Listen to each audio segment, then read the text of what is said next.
नमस्कार दोस्तों, मैं हूं संजय श्रीवास्तव। आप देख रहे हैं एनजीओ मित्र चैनल।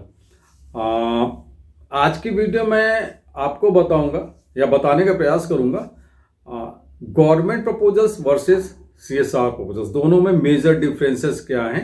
इसके बारे में बहुत लोगों को बहुत कंफ्यूजन होता है, तो आज उसी पॉइंट्स को मैं अपने वीडियो में लेके आ रहा हूं और इसमें ये सारी डिटेलिंग मैं करूंगा कि शुरुआत में से कि कैसे स्कीम का अनाउंसमेंट होता है और एंड तक कि कैसे इसमें लास्ट में यूटिलाइजेशन सर्टिफिकेट तक की सारी चीज़ें आपको इस वीडियो में मैं बताने की कोशिश करूंगा। उम्मीद है कि ये वीडियो आप लोगों को पसंद आएगा और जो मेरे चैनल से नए नए जुड़े हुए हैं उनसे अनुरोध है कि आप इस चैनल को जरूर सब्सक्राइब करें, लाइक कर लें और शेयर भी किया करें, दूसरों को भी फायदा हो सकता है। और बेल आइकन तो जरूर दबा दें ताकि कोई भी नई वीडियो आती तो आप तक तुरंत उसको आपका इंफॉर्मेशन चली जाए। तो चलिए शुरुआत करते हैं इस वीडियो की। देखिए, शुरुआत बस मैं कर रहा हूं गवर्नमेंट प्रपोजल्स या गवर्नमेंट के प्रोजेक्ट्स के अनाउंसमेंट की बात, मतलब कैसे पब्लिक को मालूम चलता है कि गवर्नमेंट का प्रपोजल निकला हुआ है और आप तक ये खबर कैसे आ सकती है। तो ये बहुत ऐसा कोई बहुत कठिन बात नहीं है, ये सभी के नॉलेज में है कि गवर्नमेंट के जितने पोर्टल्स हैं उसमें उनकी अनाउंसमेंट आ जाती है। अगर उसमें आप जाएंगे तो जिसमें जो उनका अपडेट रहेगा वहाँ पे आपको स्कीम के अनाउंसमेंट मिल जाती है और आप उस स्कीम के अनाउंसमेंट के बेस पे आप प्रपोजल लगा सकते हैं। और यहीं पे अगर सीएसआर का प्रपोजल है तो सीएसआर के प्रपोजल को जानने के लिए आपके पास ऐसा कोई सच कोई प्लेटफॉर्म नहीं रहता है, लेकिन अगर आप कंपनियों में के पोर्टल पे जाएंगे तो अगर उनका सीएसआर, बहुत से सीएसआर कॉर्पोरेट्स जो हैं वो अनाउंसमेंट करते हैं, बहुत से नहीं करते हैं, उनके हैं अपने आप एक सिस्टम पे चलता रहता है। वो आप कभी भी लगा दें, उनके मेल भेज दें या जो भी वो मोड अडॉप्ट करते हैं उस मोड के जरिए आप वहां तक भेज सकते हैं। अब कुछ एक अनाउंसमेंट करते तो उसके लिए आपके पास उनके पोर्टल को एक्सेस करना होगा, क्योंकि उनका किसी ऐसे प्लेटफॉर्म पे नहीं आता है जहां पे अनाउंसमेंट हो। रेयर केस में ऐसा आता है, अदरवाइज कोई ऐसे प्लेटफॉर्म पे, कॉमन प्लेटफॉर्म पे नहीं आता है जहां पे आपको अनाउंसमेंट दिख जाए कि हाँ ये सीएसआर के प्रपोजल्स निकले हुए हैं जिस पे आप अप्लाई कर सकते हैं। कुछ एक अपवाद को छोड़ दीजिए तो।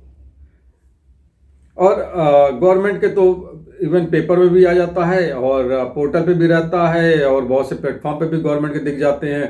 तो गवर्नमेंट के आपको स्कीम सर्च करने के लिए आपको बहुत ज़्यादा प्रयास नहीं करना पड़ेगा, आप तक कहीं न कहीं से इन्फॉर्मेशन मिल जाती है। और अगर आप गवर्नमेंट की स्कीम्स को लगातार देखना चाहते हैं तो आप उनके पोर्टल को जरूर कुछ एक समय के बाद अगर आप फॉलो करेंगे तो आपको मिल जाएगा। जैसे आप 15 दिन बाद या 20 दिन बाद फॉलो करते रहें तो आपको उनका अपडेट आपको मिलता रहेगा। दूसरा जो डिफरेंस है कि एप्लीकेशन के प्रोसेस क्या होते हैं।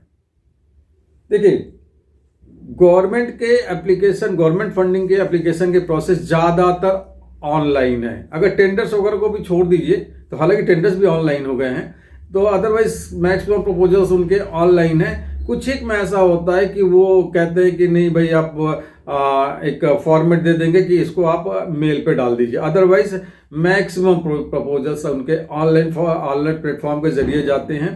उनका एक पोर्टल, मैक्सिमम का एक अपना ऑनलाइन पोर्टल होता है जिसके जरिए आप एसेस करके, लॉगिन क्रिएट करके आप प्रपोजल सबमिट करते हैं। तो देखा जाए तो प्रपोजल्स गवर्नमेंट के मैक्सिमम ऑनलाइन जाते हैं। अब वहीं सीएसआर के कुछ ही कॉर्पोरेट्स को छोड़ दीजिए, बाकी सभी के ऑफलाइन जाते हैं या मेल के थ्रू जाते हैं, कुछ एक के तो बाई पोस्ट जाते हैं। तो ये चीज़ें दोनों में बहुत मेजर डिफरेंस है कि गवर्नमेंट के मैक्सिमम ऑनलाइन जाते हैं और सीएसआर कॉर्पोरेट्स के मैक्सिमम मेल पे चले जाते हैं, ऑफलाइन तरीके से जाते हैं। ऑनलाइन प्लेटफॉर्म कुछ एक का ही है जिसके जरिए वो भी जब पर्टिकुलर डेज में वो निकालते हैं और उसको एक्सेस करने के लिए आपको प्रिविलेज देते, तभी आप उस पर अप्लाई कर सकते हैं। तो ये सीएसआर के मैक्सिमम पोर्टल पे या कॉर्पोरेट्स के मैक्सिमम पोर्टल पे इस टाइप की चीज़ें देखी जाती है। अदरवाइज आप मेल से भेज सकते हैं। अब रही बात डेटा की, तो गवर्नमेंट के जो भी प्रोजेक्ट लगते हैं उसमें बहुत से में वो बेस लाइन डेटा की डिमांड करते हैं। वहीं अगर आप सीएसआर के प्रपोजल्स लगाएं तो उसमें इस टाइप की कोई बेस लाइन डेटा की डिमांड नहीं होती है जिसपे आपके नीड असेसमेंट, हालांकि नीड असेसमेंट बनाने के लिए बेस लाइन डेटा की जरूरत पड़ती है, लेकिन गवर्नमेंट कुछ एक प्रपोजल्स में पर्टिकुलरली बेस लाइन डेटा को फाइल ही किया जाता है, अपलोड ही किया जाता है, उसको वो डिमांड करते हैं कि आप बेसलाइन डेटा ऑथेंटिक तरीके से आप दीजिए।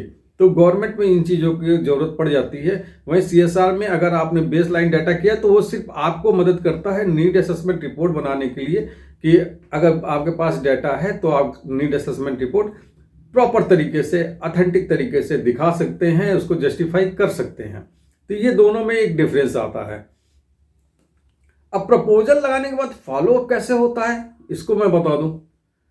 गवर्नमेंट के अगर प्रोजेक्ट लगाते हैं तो आपको मैक्सिमम में आपको एक लॉगिन सेक्शन मिल जाता है, जहां पे जाके आप अपने प्रपोजल जो भी अप्लाई किया उसका स्टेटस देख सकते हैं।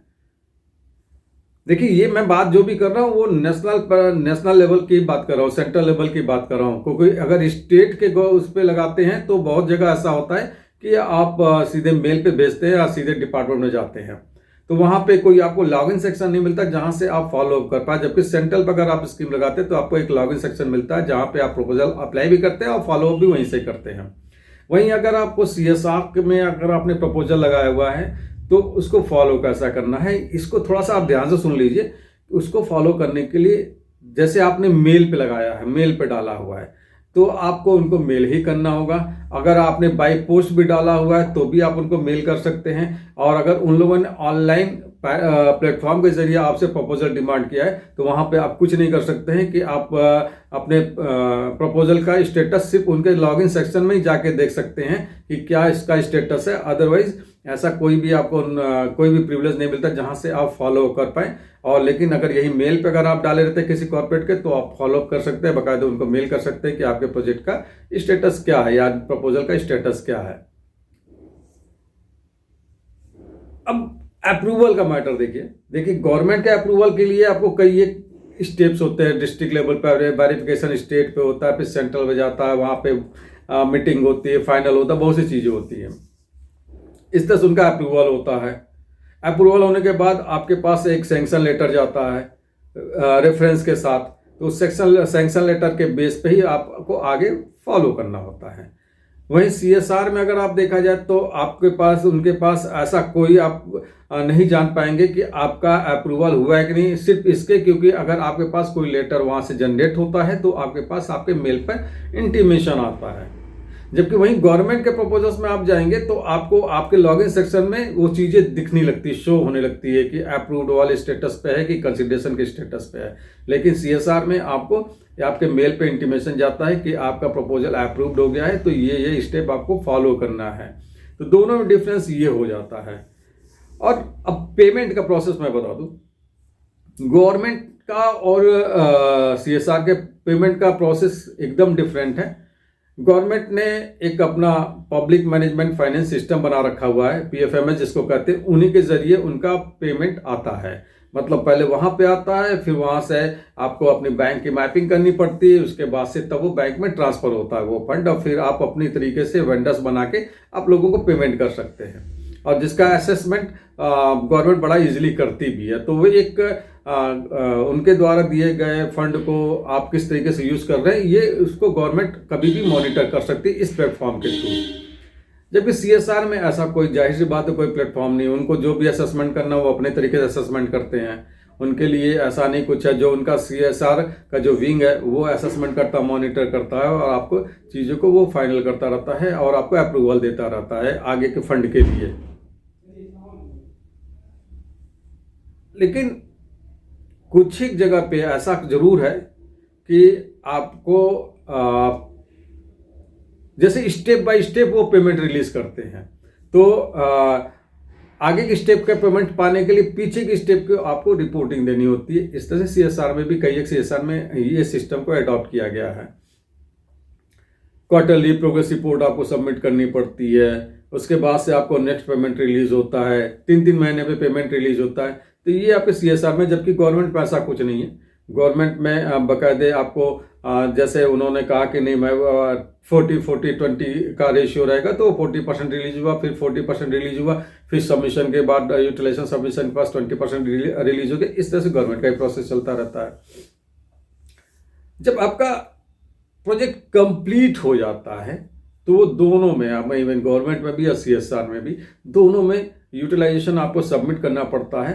क्योंकि रिपोर्टिंग तो वैसे भी गवर्नमेंट पे भी समय समय पे होती रहती है और सीएसआर में भी समय समय पे होती रहती है, लेकिन लास्ट में यूटिलाइजेशन सर्टिफिकेट तो सभी को जमा करना पड़ता है। तो यूटिलाइजेशन में नॉर्मली वही होता है, जो आपको फंड मिला उसकी बकायदे आप एक रिपोर्ट तैयार करते हैं, ऑडिटर भी रिपोर्ट तैयार करता है, वो लगा के आपको उनको देना पड़ता है, जिससे आपका ये चीज़ें क्लियर हो जाती है कि उन्होंने जो पेमेंट आपको दिया या फंड दिया उसको आपने अच्छे तरीके से यूटिलाइज किया है। तो ये यूटिलाइजेशन सर्टिफिकेट जमा किया जाता है, ये एनजीओ के द्वारा जमा किया जाता है। इस तरह से पूरा होल प्रोसेस होता है अनाउंसमेंट से लेके फाइनल यूटिलाइजेशन सर्टिफिकेट तक। ये सारी चीज़ें मैंने इस वीडियो में बताने की जरूरत की, वीडियो में बताने की कोशिश की है। उम्मीद है कि आप लोगों को ये सारे प्रोसेस समझ में भी आएंगे। अगर आप में से कुछ एनजीओज मेरे साथ जुड़ के काम करना चाहती है या फिर एज कंसल्टेंट मेरे सर्विस लेना चाहती है, तो उन सभी एनजीओज का मैं स्वागत करता हूं। अगर आप लोगों को इस प्रकार की कोई भी रिक्वायरमेंट हो तो आप मैसेज कीजिए, आपको मैं डिटेल भेज दूंगा कि किस तरीके से आप मेरी सर्विसेज ले सकते हैं और इस कंसल्टेंसी का फ़ायदा उठा सकते हैं। शायद उस कंसल्टेंसी का फ़ायदा उठा के आपको काफ़ी मदद मिलेगी। इसी के साथ जय हिंद, नमस्कार।